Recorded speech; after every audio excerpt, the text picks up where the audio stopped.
అందరికి నమస్కారం. నిన్న 500 ట్రాక్టర్లతో ఒంగోలు ఎమ్మెల్యే దామచర్ల జనార్దన్ రప్పరప్పాడిచ్చారని కూడా చెప్పుకోవచ్చు. కొప్పోలు నుంచి అన్నదాత సుఖీభవ పిఎం కిసాన్ దానికి సంబంధించి నిధులు రైతుల ఖాతాల్లోకి జమ అవటం, అదేవిధంగా రైతులంతా కూడా ఆనందోత్సవాల్లో ఒంగోలు నియోజకవర్గం చుట్టుపక్కల ఉన్నటువంటి గ్రామాలు, ఒంగోలు మండలం, కొత్తపట్నం మండలంలో ఉన్నటువంటి గ్రామాల్లో ఉన్నటువంటి రైతులందరూ కూడా భారీగా ట్రాక్టర్లతోటి కొప్పోలు చేరుకోవడం జరిగింది. అక్కడ ఒంగోలు ఎమ్మెల్యే దామచర్ల జనార్దన్ కు వారందరూ కూడా ఘన స్వాగతం పలకటం జరిగింది. ఇది రైతు ప్రభుత్వం, రైతుల సంక్షేమం కోసం ఏర్పడిన ప్రభుత్వం అని చెప్పి వారందరూ కూడా భారీగా నినాదాలు చేయటం జరిగింది. అదేవిధంగా దామచర్ల జనార్దన్ గారికి జేజేలు పలకటం జరిగింది. దాదాపుగా 500 ట్రాక్టర్లతోటి మరి కొప్పోలు నుంచి కొత్తపట్నం వరకు ర్యాలీ నిర్వహించినటువంటి సందర్భాలు నేను చూస్తా ఉన్నాం. భారీగా రైతుల సంక్షేమం కోరుతూ, అదేవిధంగా రైతులందరూ కూడా ఉల్లాసంగా ఉత్సాహంగా తెలుగుదేశం పార్టీ క్యాడర్ కానీ, అటు జనసేన క్యాడర్ కానీ, బీజేపీ క్యాడర్ కానీ భారీగా అక్కడికి హాజరయ్యి వారందరూ కూడా మరి సీఎం చంద్రబాబు నాయుడు గారికి, అదేవిధంగా పవన్ కళ్యాణ్ గారికి కృతజ్ఞతలు తెలియజేస్తూ భారీగా ఫ్లెక్సీలు ఏర్పాటు చేసుకొని ట్రాక్టర్లపై తెలుగుదేశం పార్టీ, బీజేపీ, జనసేన జెండాలు కట్టుకొని కూడా రైతులందరూ ఉల్లాసంగా గడిపినటువంటి సందర్భాలు నిన్న కొప్పోలు నుంచి కొత్తపట్నం వరకు జరిగినటువంటి మరి ఆ ర్యాలీలో కనపడ్డాయని కూడా మనం తెలియజేసుకోవచ్చు.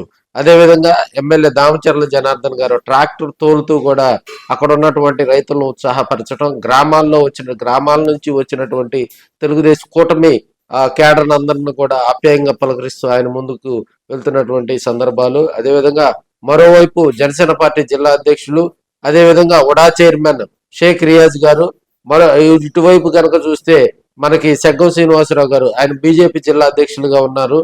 డాక్టర్ కామేపల్లి సీతారామయ్య గారు పిడిసిసి బ్యాంక్ చైర్మన్ గా ఆయన కొనసాగుతూ ఉన్న సందర్భాలు మనం చూస్తా ఉన్నాం. అయితే రైతులకు రైతుల సంక్షేమం కోసం రైతుల పక్షాన నిలబడే ప్రభుత్వం తెలుగుదేశం పార్టీని రాబోయే రోజుల్లో ఒంగోలు దశ దిశ మారుస్తామని ఒంగోలు ఎమ్మెల్యే దామచర్ల జనార్దన్ గారు కూడా కొత్తపట్నంలో జరిగినటువంటి అక్కడ జరిగినటువంటి బహిరంగ సభలో ఆయన ఉద్వేగభరితమైనటువంటి ప్రసంగం చేశారని కూడా మనం తెలియజేసుకోవచ్చు.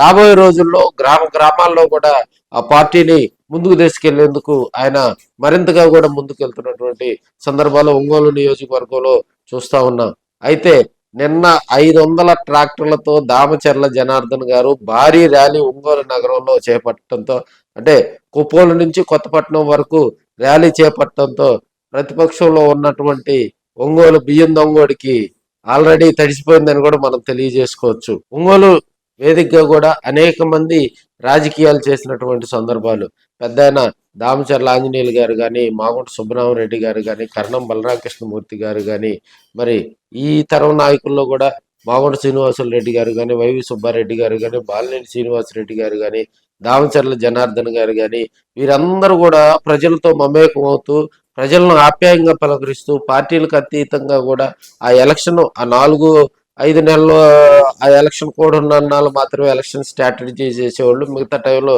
ప్రజలతో కూడా ఆప్యాయంగా మెలుగుతూ ఉండేవాళ్ళు. ఈ మధ్య ఒకడు వచ్చాడు బియ్యం దొంగడు, ఒక పార్టీలో ఇన్ఛార్జిగా, గుంట నక్కాల ఎవడోడు మీడియా వాడి మీద కేసులు పెడదాం, ఆ కబడ్డీ పాలెంలో చెత్త బ్యాచ్ని ఒక బ్యాచ్ని వేసుకున్న నలుగురిని, వాళ్ళు పెద్ద పిత్రేగాళ్ళు, వాళ్ళు ఒక 2 గుండుగాళ్ళు, 2 యూట్యూబ్ ఛానల్ గుండుగాళ్ళు, వాళ్ళు ఈ మధ్య కాలంలో వెరైటీ ప్రచారం కూడా చేస్తున్నారు ఒంగోలు నగరంలో. మరి వాళ్ళు మాటలేని ఆ గుండుగాళ్ళు పాపం అతను ఎమ్మెల్యే అవుతాడు అని చెప్పేసి తిరుపతి పోయి గుండు కొట్టించుకొని వచ్చారు వాళ్ళు. ఇలాంటి వాళ్ళని వేసుకొని అలాంటి లీడర్ను చూస్తుంటే కామెడీగా అనిపిస్తా ఉంది. అతనికి టికెట్ వస్తుందో రాదో మరి చూద్దాం.